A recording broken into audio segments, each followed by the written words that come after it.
చమురు సంస్థల కార్యకలాపాలతో నష్టపోయిన తమకు నష్టపరిహారం చెల్లించాలని కోరుతూ కేంద్ర పాలిత యానంలో 4 గ్రామాల ప్రజలు మంగళవారం ఉదయం ఆందోళన చేపట్టారు.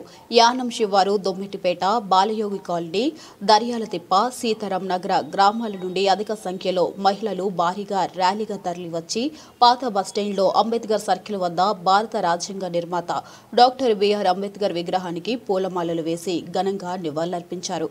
అక్కడి నుండి ర్యాలీగా యానం అధికారి కార్యాలయం వద్దకు చేరుకుని ధర్నా నిర్వహించారు. ఆగస్టు 22న ఓఎన్జీసీ పైప్ లైన్ లీకేజ్ జరిగిన ఘటన నేపథ్యంలో తమకు కూడా నష్టపరిహారం ఇవ్వాలని గత 34 రోజుల నుండి గ్రామాల వారీగా దర్యాల తిప్పల్లో దీక్షలు నిర్వహిస్తున్నామన్నారు. ఇక 34 రోజులు గడిచినప్పటికీ చమురు సంస్థలు స్పందించకపోవడంతో పెద్ద ఎత్తున ఆందోళన చేశారు. యానం పరిపాలనాధికారి అంకిత్ కుమార్ కి వినతి పత్రం అందజేసి తమ సమస్యలు పరిష్కారం కాకపోతే ఆందోళన మరింత ఉధృతం చేస్తామని అన్నారు. ఈ సందర్భంగా 4 గ్రామాల ముఖ్య నాయకులు మాట్లాడుతూ చమురు సంస్థలు కార్యకలాపాలతో సమీపాన్ని ఉన్న 4 గ్రామాల ప్రజలు తీవ్రంగా నష్టపోతున్నారని ఆవేదన వ్యక్తం చేశారు. కానీ ఇప్పటి వరకు తమ 4 గ్రామాల ప్రజలకు ఎటువంటి నష్టపరిహారం అందలేదని అన్నారు. చమురు సంస్థలు తక్షణమే తమ సమస్యలు పరిష్కరించి డిమాండ్లు కొప్పుకుని పరిహారం విడుదల చేయాలని కోరారు.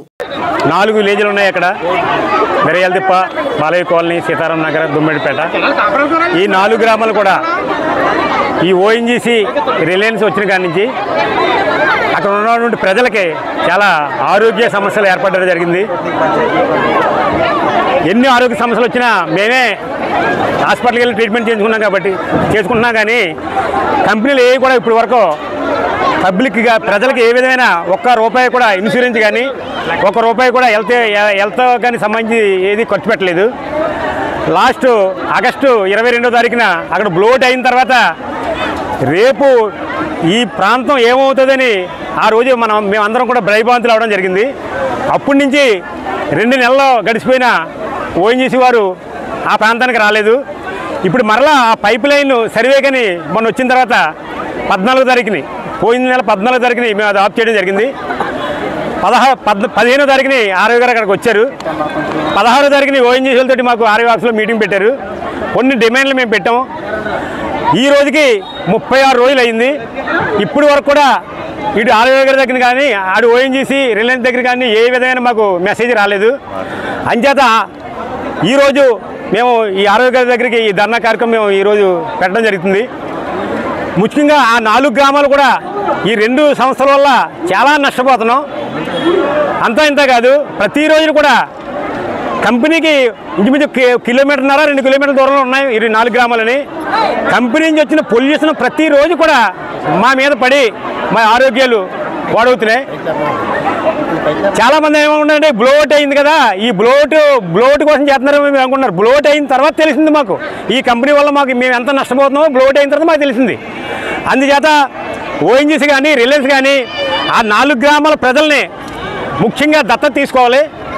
అదేవిధంగా ఇన్సూరెన్స్ చేయాలి, హెల్త్ ఇన్సూరెన్స్, అదేవిధంగా వ్యక్తిగత బీమా. అందరికీ నమస్కారం. ఇక్కడ వచ్చిన పెద్దలందరికీ, మా 4 గ్రామాల పెద్దలందరికీ నమస్కారం. ఈరోజు 36 రోజులకి మొదలైంది మా రోజు. ఇక్కడ పెద్దలందరూ చాలా ఉత్సాహంతో ఉన్నారు. ఇది కానీ గవర్నమెంట్ కానీ ఓఎన్జీసీ కానీ మాకు దిగి వచ్చి మాకు న్యాయం చేయకపోతే జనాలందరూ కూడా పైపుల దగ్గరికి వెళ్ళి పైపుల్ని తవ్వేద్దాం, లేకపోతే ముట్టడిద్దామని చెప్పేసి ప్లాన్లు ఉన్నారు. ఓఎన్జీసీని కూడా ముట్టడిచ్చినాక మేము ఫుల్ కోపంతో ఉద్దేశంతో ఉన్నాం. మేము దీనికి గమ్ముని చర్యలు తీసుకుంటే మన యానం కలెక్టర్ కానీ ఆంధ్ర కలెక్టర్ కానీ ఓఎన్జీసీలు కానీ ఈ గమ్ముని ఏమాత్రం తీసుకోకపోతే మేము మాత్రం ఓఎన్జీసీ పైపులనే తవ్వేస్తాం. కేసు పెట్టిన ఏమి వచ్చినాయి కానీ.